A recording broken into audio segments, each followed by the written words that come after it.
Hi నమస్తే అండి. నేను సత్యాని. Welcome back to Sri Satya recipes.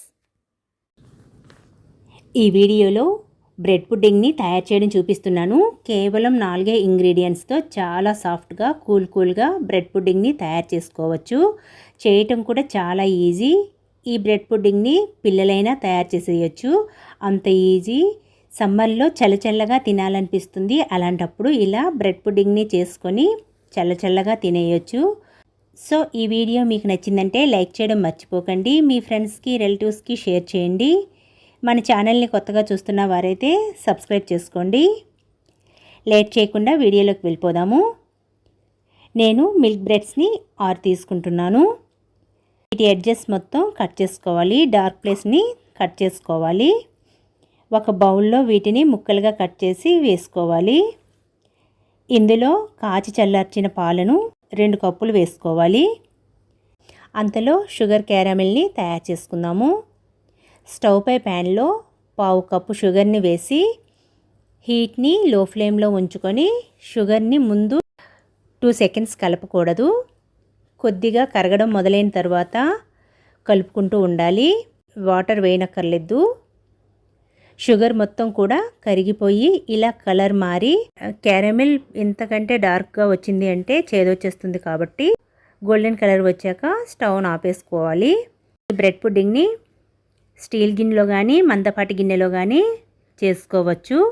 నేనైతే కేక్ ప్యాన్లో చేస్తున్నాను కాబట్టి ఈ క్యారమెల్ మొత్తాన్ని కేక్ ప్యాన్లో వేసేసి ఈ క్యారమెల్ని ఇలా మొత్తం స్ప్రెడ్ చేసుకోవాలి.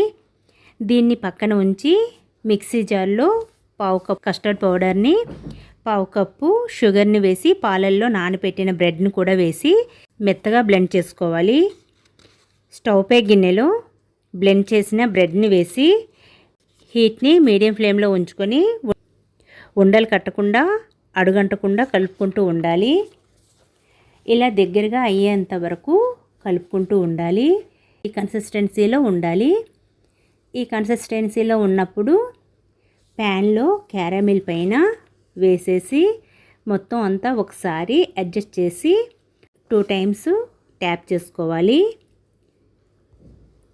స్టవ్ పై గిన్నెలో స్టాండ్ పెట్టి 2 గ్లాసులు నీళ్లు పోసి నీళ్లు మరుగుతున్నప్పుడు కేక్ ప్యాన్ పెట్టి మూత పెట్టి హీట్ని మీడియం ఫ్లేమ్లో ఉంచి 20 to 25 మినిట్స్ వరకు ఉడికించుకోవాలి. ఇలా 25 మినిట్స్ తర్వాత మూత తీస్తున్నాను. ఇలా చేతికి అంటుకోకుండా ఉన్నట్లయితే బ్రెడ్ పుడ్డింగ్ కుక్ అయిపోయినట్లే. దీన్ని తీసేసి చల్లారిన తర్వాత ఫ్రిడ్జ్లో 2 గంటలు పెట్టుకోవాలి. ఫ్రిడ్జ్లోంచి 2 అవర్స్ తర్వాత తీస్తున్నాను.